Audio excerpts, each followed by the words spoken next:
Got it already. Yeah. All right. Hey, we're already live and we're still doing the behind the scenes action. We can't let people in on the secret sauce to this. Season's over. Season's over. Matt and I are very ecstatic. It's been a long season. You guys don't see the grind that goes behind the show. Yeah, man, it's tough. Week-long process. But anyways, so we're getting on a little bit ahead of schedule. For Bob's sake, I'm happy that he's been put out of his misery, so to speak. He doesn't have to watch late and be that's just terrible when you're watching late into a game, kind of like when Lamar Jackson trots back in and throws the touchdown. Anyway, yeah, after taking a giant duty in the locker room. But anyways, congrats to Whitus. Snagging the championship and being a beast. He's been a great team. Oh, he's in here. Oh boy. Boot him. We may have to let him give a little speech or something. But make him wait it out. So anyways, so Matt and I both were talking a little bit beforehand about a couple of different things that could have gone differently. One thing that we talked about for Bob, and we're assuming that had to have been a thought in his mind between Brandon Ayuk, Marvin Jones, and Nelson Aguilar and Amari Cooper. Mm-hmm. It's just from what I am experiencing, not as an owner of him. I just feel like he's had a pretty big year and a big comeback year for the hype that he was getting in Philly. I was kind of surprised to see that he didn't go with Nelson. But then again, I couldn't tell you anything about Marvin Jones or Ayuk as far as like points wise. So maybe you can talk about that. So the only thing that I've noticed out of all those receivers is I think Ayuk, probably looking at him, was the most talented receiver in terms of athleticism, maybe. Aguilar has always been, tainted with the dropsies. I think I talked about last week how Gallup and CeeDee Lamb seem to be the favorite targets right now in Dallas. So even though you have a great receiver in Amari Cooper, the week prior, I know Cooper laid an egg when, Dallas scored a shit ton of points. So that probably didn't put Becker in the best hopefulness for Amari going into that game. I think he was probably just going boom or bust with trying to get a bunch of points from a receiver, and man, they're just picking the wrong one. At the end of the day, there's still a lot of game left in this Bills game. Yeah. It may not matter. None of his bench, predictions may end up matter, which, the loss still sucks. But, I always kind of take a little bit of solace as if no matter what I'd have done differently, if I still would have lost, it doesn't make you go, God damn it, I started the wrong running back. Or if I just flexed this guy or done this, or I had two guys on my bench score more points, but I started the wrong guy. So, Whitus just has a fucking I mean, they were an on-paper team. He got the number one spot that everyone said was tainted, but he just powered through whole season. I know I talked about him a lot on our podcast or our show how much I liked his squad, and for good reason. He's got a powerhouse and ends up winning the whole thing. Yeah. And I take nothing away from Becker, because the fact that he managed his team to this point to get to second this year, impressed me with how good he did as a fantasy manager with the squad that he did have and the injuries that he had to go through. I think that, he deserves a lot of credit this season for pulling all the right levers and pushing the right buttons for his team, making trades at the right time. I mean, honestly, I think he traded for James Conner and probably got the most out of him in that little section. But yeah, I think Whitus, if you look at it this way, Whitus had the best GM because he acquired the best team, and arguably Becker was probably the best coach, of putting the right players on the team at the right time and getting the most out of his guys. Yeah. So I think they both deserve to be where they're at. Yeah, and it looked like Whitus is saying that that he talked to Becker, and that it doesn't sound like Aguilar was a consideration to start. So, Yeah, okay. but either way, I don't want. Bob's done a great job this season. I wouldn't have second guessed any decision that he was going to make prior to the game. I will say this: I kept stats for the duration of the keeper league, and I quit before last season. I just told Bob it was too much. I'm willing to bet that Whitus's run here this season in the playoffs was probably the most points scored by a champ ever. I mean, this game's not over yet, but he scored 170 the first round, 150 the next round, and he's at 136 with a half to go with two guys. I mean, we'll have to go back and look, but Uncle Rico might have outscored him throughout the whole process. Just ran into, because he put up a good bit of points too. He just had a hell of a matchup last week and came out on the wrong end of it. Holy crap! Yeah, Rico put up 199 this week. I bet he did outscore him. Dang. We had a lot of teams in the playoffs put up a lot of points. And what's funny is there was a lot of points put up. I put up 150 one week. Mm-hmm. Didn't you lose that week? I did. Yep, of course I did, Matt. You know that. Don't be a jerk. I'm not going to pass the puck to you later on when we play NHL. Bro, so your team was way better than mine. We both lost in the same week of the playoffs. Exactly. So I was trying to think of anything else that sort of needed to be said. All in all, great season. It'll be interesting. I feel pretty confident that everybody will be back next year. It'd be interesting to see what happens in the off season, what moves everyone makes. So one thing that we talked about, we would kind of go back over is our predictions at the very beginning of the year. Our top-notch research team was able to go back and pull some of the stuff that we talked about. Back into the database. Yeah. So let me. Why don't you start us off, Hoov? So we had our breakout players. My breakout player was Juju. I don't think that you could consider that he had a breakout season. He's got 8. I think on Sunday I saw he had 86 catches or something like that on the season, which isn't bad. But he definitely didn't have the season that I thought he would have. Mm-hmm. I still think it was pretty decent. I forget how many touchdowns he scored. I think at least 5 or 6. But I wouldn't consider him that a breakout kind of season. Yeah, I would kind of agree. That offense has struggled kind of overall. I don't think he's been bad. I just don't think he can be considered breakout for this year.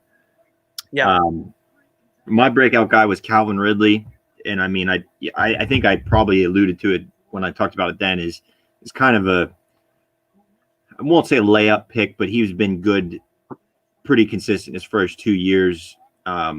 I predicted 130 targets, 90 receptions, 11 touchdowns, and 1,200 yards. So I don't know I didn't see how many targets he has. He has 82 receptions through 16 games, 9 touchdowns, 1,300 yards. I predicted 186 fantasy points, which he's already gone over that and being a top 10 receiver. He's currently in our league at number 3. So, I think that prediction is pretty. I'm close on most of those numbers. I think he'll finish at least as a top 5 receiver, which that's a stud. Yeah. Why don't you go ahead and talk about your regression player?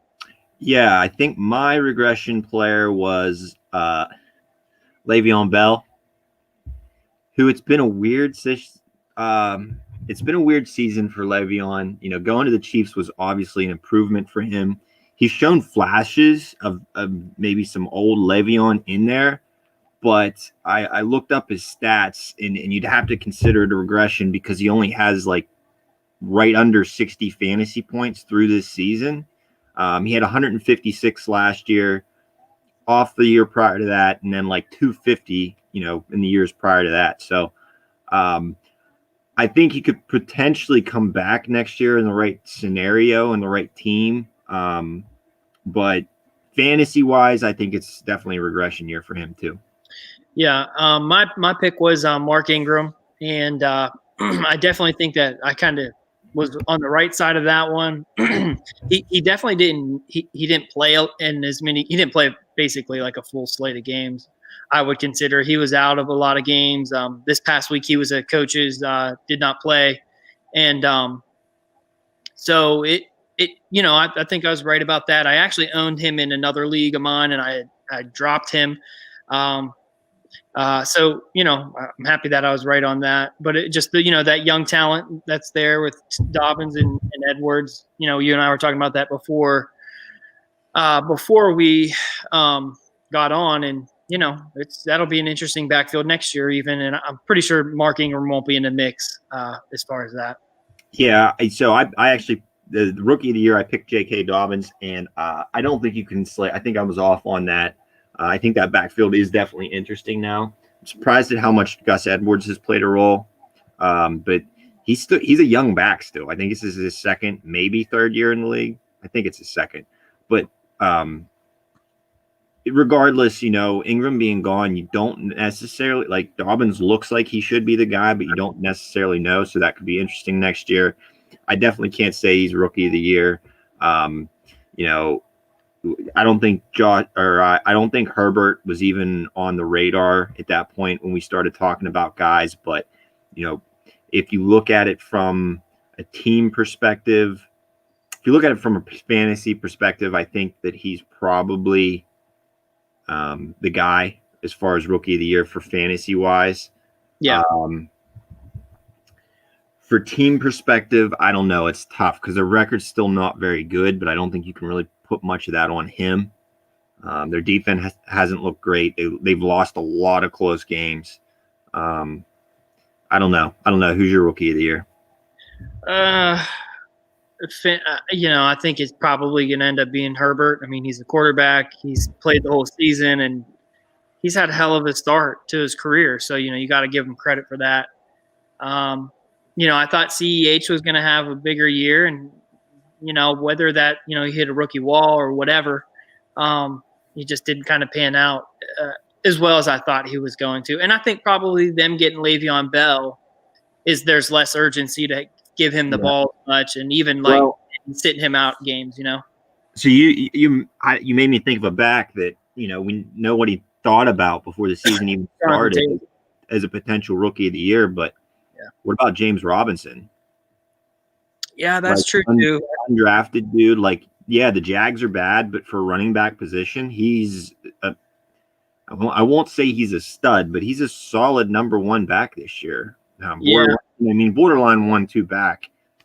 He carried the ball all year. I think Myles Gaskin was a rookie as well. I think. Yeah, he hasn't been bad. A lot of guys that we didn't even consider. Yeah, I just think that Herbert, his numbers are too nice to really give it to anyone else. Yeah, I didn't think of Robinson though. You're right. That's not a bad one. But I think the Chargers won more games. I imagine that'll go into it as well. Yeah. All right. So we do have a guy that was in the championship who's hopped on and is going to join us here for a few minutes before we get off. But Kamish, are you happy that the bullet was given to you before the first half was over? I mean, I would have preferred to not have to take the bullet at all, but I think it was inevitable. I wasn't. I talked to Whitus today. I also talked to Hoover today earlier. I did. I think it was coming. I am glad it happened in the first half and we got it out of the way. At the end of the first quarter, I started to get a little glimmer of hope as Allen had 4 points and Diggs had 0.2, and I'm like, okay, well, if we keep this up, we could do this. And then Allen got the first touchdown and then he threw one to Diggs. So it's all over, and all monies have already been paid out. I paid Allen and Tim earlier today, as that one, I didn't think Tim's kicker was going to get him 76. And and then as soon as Whitus was up by double digits, I knew that was pretty much done. So everything's been paid out. The season essentially is a wrap. That's one thing that I love about you being the commish, man. You're on top of it, paying out already. I took second in Tim's league, and I'm sure his PayPal's still broke, so I'm probably not going to get paid for a while. Well, listen, I did send him his winnings today, and he said he got it, and he said thank you. So Oh wow! So I he think can it's receive. operational. It's operational. You know what the funny part is? Like, I even made a joke at Tim's expense in the description of this video. I bet you he hasn't watched a single one, and he has no idea that we've ragged on him all season long. Yeah, unfortunately, maybe not. Well, you know what, though? He might get the footnotes from Rich. Yeah, I've gotten a lot of good laughs out of it, so I'm okay with that. But yeah, I did want to say real quick, congrats to Whitus. He joins a very small group that has won 2 championships. I believe that group is just him and Bill and Dane, which is no longer here. But you know, there's only been 3 people to ever win multiple GFFL titles. I thought I was there. I did what I could, and considering all the injuries I took, I think I made a valiant effort. But unfortunately, I texted Alan earlier too. I just can't help but feel bad that, I mean, he's a Boyd concussion away from a title, and he's been knocking on the door for years. I mean, Alan's been right there. You know, he's knocking on the door, can't quite seem to get it done. And yeah, to put a little, I don't know if you know about this, Matt, but 3 years ago, there was a Zeke stat correction that cost me going to the Super Bowl. Whitus beat me, and then Dane ended up ultimately winning the title, and I wouldn't have won anyway. But that would have been, had that stat correction not happened, that would have been my 3rd straight Super Bowl. Wow. So, you know, like, I'm in my wheelhouse of where I want to be. And it's hard for me to think that next year with a healthy CMC and a Barkley, and, you know, now I'm sitting on Dak and Rodgers, if I can keep the right receivers and keep everybody intact here, that I should be strong again. But so are you pretty much saying that you're a dynasty and that we're all just peasants? No, I mean, I don't think I can say dynasty yet, because I've only got 1 Super Bowl. But, you know, if I make it next year and bring another ship home, and I'm talking about, you know, 2 out of the last 3 years, and, you know, it's looking good anyway. I'll take it. I spent many years at the middle and bottom of the barrel. I think there's a couple loaded rosters going into next year. I don't think we should get into that now. I think we maybe take a couple weeks off and talk about it. But there's definitely going to be a couple tiers of teams, I think, going into next year, with a lot of question marks on some teams in terms of, you know, rookies and guys like that. My team being one of them. But you look at some of the teams that were in the playoffs scoring a shit ton of points, and you look at the starters that they have available to them rolling into next year, and they have a lot of decisions to make, but they're decisions that you would gladly want to have to make, because they got a lot of good talent on their teams. For sure. Yeah, so that's one thing that I was going to kind of bring up, and Matt and I haven't talked about it, but I mean, I think him and I are a little wore out. This is kind of pathetic sounding, but, you know, the last few weeks we were like, man, we got to get on, you know. I think just busy with the holiday season and stuff, and family being around and things like that. So Matt and I will probably take a little bit of time off, but I would like to, you know, maybe sometime during the playoffs, Matt, we can get on and maybe talk about some of the trades that went down and see where people are shaping up. Maybe look at the draft, the first few rounds at least, and just see who's got what picks where. Maybe we'll do that while we're still in the playoffs, and we could advertise it maybe a week ahead or something like that. But yeah, I think now that we have a full season in and did this, I think, you know, and I wasn't in the league to start until kind of not late last year, but now knowing all the guys and stuff and what to expect, I think to, you know, not start the show week 1, but start and do a couple episodes maybe after the NFL draft, even talk about some stuff there, and, you know, big trades that happen amongst NFL teams, to talk about how it may potentially affect, you know, fantasy rosters for guys in the league. You know, I think you know, this league is so involved that it almost doesn't ever end, even in the off season, which is kind of cool, you know. Yeah. So I'll just throw this out there. I mean, so Matt, this will be your first time experiencing this, and this is something that I've sort of started to do a little bit different over the years, is because I want people to, you know, feel comfortable about bringing anything up that you may want to change. Like, I think that's one of the things that makes this league great, is that we've always evolved. we've evolved into even the using the fob money. We used to do it the old way, everyone else used to do it.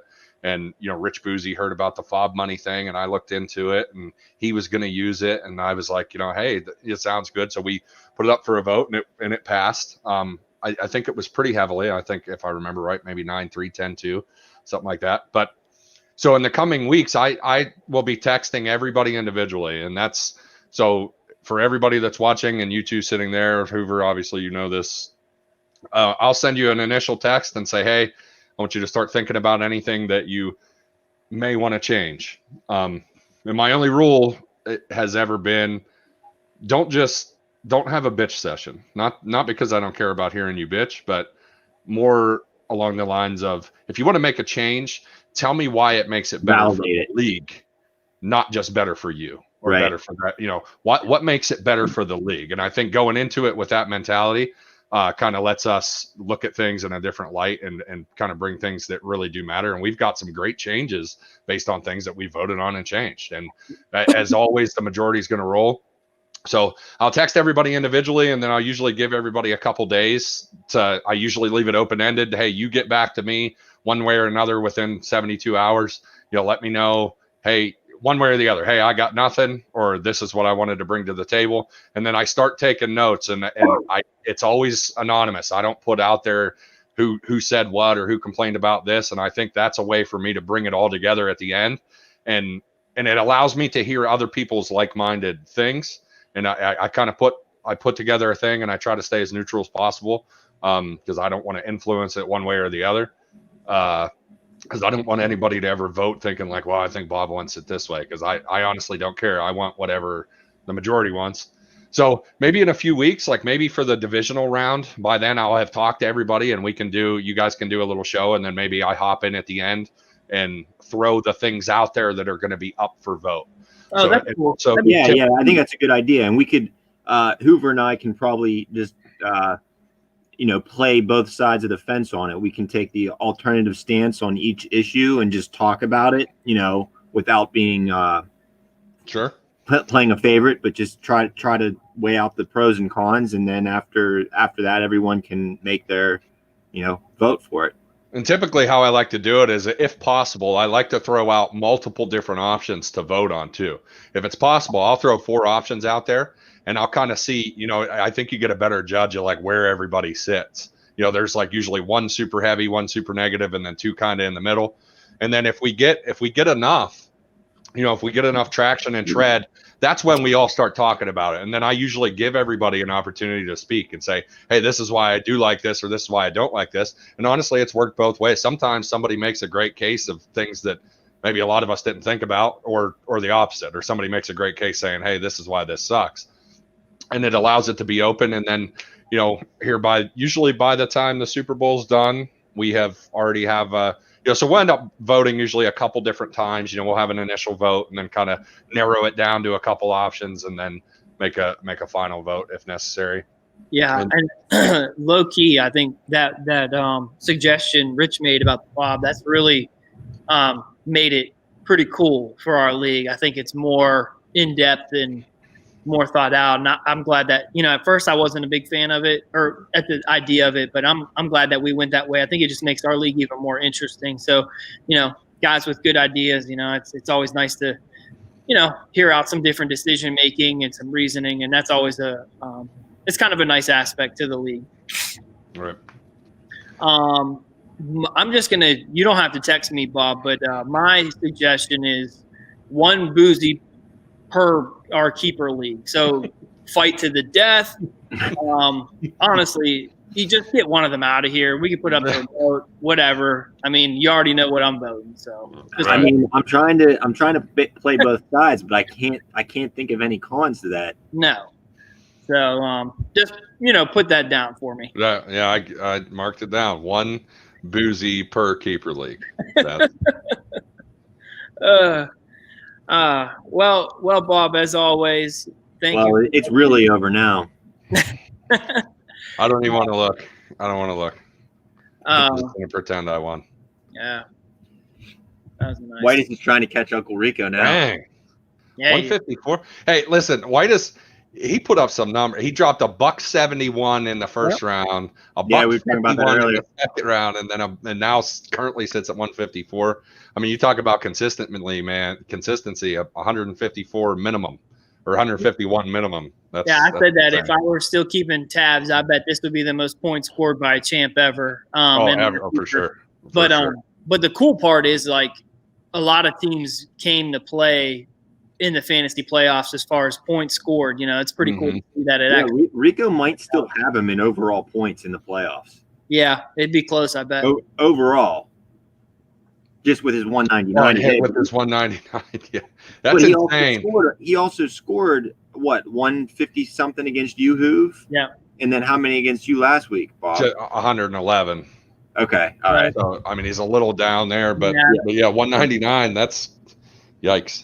Yeah. It's tough to swallow, but at least I told him this year, I was like, at least you made $100 for your efforts, and his team's not going anywhere either. No, that's one of the teams that has a lot of good decisions to have to make. Yeah. So, well, Bob, as always, appreciate what you do for our league and everything. And Matt and I, we've been saying, like, all year long, we're open to anything. You want to get on or whatever. I would even be fine with if a couple guys that wanted to take over the helm and run, these YouTubes, break it up into quarters of the season. Matt and I could do a quarter, Lance and Bob could do a quarter, Whitus and someone else. I don't care. I like doing this, and it's a good excuse to tell my wife, like, hey, I got to do this tonight, hang out with Matt and drink beer. Got to watch the game. It's just. I just drink a lot of beers on Monday nights. Yeah. So, I have a couple ideas, and I'll talk to you guys more offline about it. I've been thinking about it a little bit, and I just because I know the situation you're in, Dane and I, if you remember, we used to write the weekly power rankings, and we used to write them out. I mean, and they were like 5,000 words, just a ton, because we had a ton to say, and then we started doing recordings and things like that. And then, so I know it can be a grind, and it's kind of like, it's not that you don't want to do it, but it's just kind of like, so I think maybe even if you did every other week or something like that, or I even thought about, prior to the season, let's make a schedule. Let's get some people over the course of the season. Let's get everybody on. Yeah, let's pick a week that works for Steve. Hey, you pick a week. Or even if Josh and I, split weeks almost as like the host, and then bring a guy on or something. Sure. And get a schedule. Hey, Steve-O, what week out of the season from week 1 to week 13 works for you? And let's jot them down and get them in there, and then you guys actually have some time to prep that person. Hey, what are we going to talk about? And you could I think there's more creativity that could go on. And like you said, if you guys alternated weeks, that gives you 2 weeks to prep for who you have coming on and what you can talk about. And it kind of lets you guys not feel so burdened by it. But I would love to get more people on than just me and Frank, and I know Whitus joined once, I think, but Lance kept saying he was going to get on and never got on. Yeah. I just think it's more of, I think we can do some different things, and just, I definitely don't want at the end to feel like you guys are burdened by it. Like, oh shit, we have to do this. It's not really, it's a burden. It's just like one of those things that if we're going to do it, we don't want it to come, you want to talk about something that's different every week. You don't want it to be get stagnant or stale and just talk about the results of the week. And anyone can look at the scores and be like, yeah, obviously they won. So you want something, kind of fresh. And sometimes, my perspective or Hoover's perspective is a little one-sided always at certain guys. So you want to get other opinions in there. True. Yeah. And it's not like, we're getting paid to do this or anything. And I thought we were getting commission at the end. I didn't see my. We get a discount. We get the discount code to Becker's Sports Collectibles. No, but I think too, like, I think that's part of the reason why Matt and I get along so well is we see things eye to eye, and we agree on a lot of things. And I think you could consider we play fantasy in the same kind of manner. I think it would be great to get guys like Steve-O and Lance, I think both of them have, pretty big opinions and they think differently. And Whitus is really, he has a lot of intuition and insight and thinks about things differently. So instead of hearing from me and Matt, who kind of view stuff pretty similarly. Like, it's funny, like, we'd be talking before we get on the show, and I'm like, man, this, Eric Ebron, blah, blah, blah. And then Matt will be like, yeah, but, and, you think about it. And I'm like, oh, dang, you're right. I agree with you. So, it's. Yeah, so we never really come to too many, like, there's not a whole lot of arguing, which sometimes makes it a little bit, boring. Yeah. Well, Whitus and I are very similar in that way, and I don't want to speak for him currently, but I know Whitus would be into, even if him and I, relieved you guys every couple weeks and we kind of alternated, giving you guys a couple weeks to get ready and giving us a couple weeks to be ready. I definitely think we can make that work. I don't know if you guys know, but Whitus and I actually used to have our own podcast that was on Apple Podcasts. We used to talk about all kinds of different. We don't want pros doing this and making we don't want to get completely now. But no, but I think he would be up for it, and it would, but very similar thing. Whitus and I don't disagree very often. Like we're very like-minded in that way too. So and maybe what we need to do, Bob, maybe get on like a three-way call and we could talk about some things. I've just been thinking about a couple things too, as far as like maybe for next season and stuff. Okay. But yeah, I think I kind of like that idea, maybe alternating or something like that, where Matt and I do a week, you and Whitus or whoever would want to. And if there are guys that want to be involved in it consistently, we could even, kind of just rotate. Like, or maybe Becker, maybe even you and Hoove get on a week and I get on a week with Whitus, or I get on with you. You know what I mean? Just to keep it.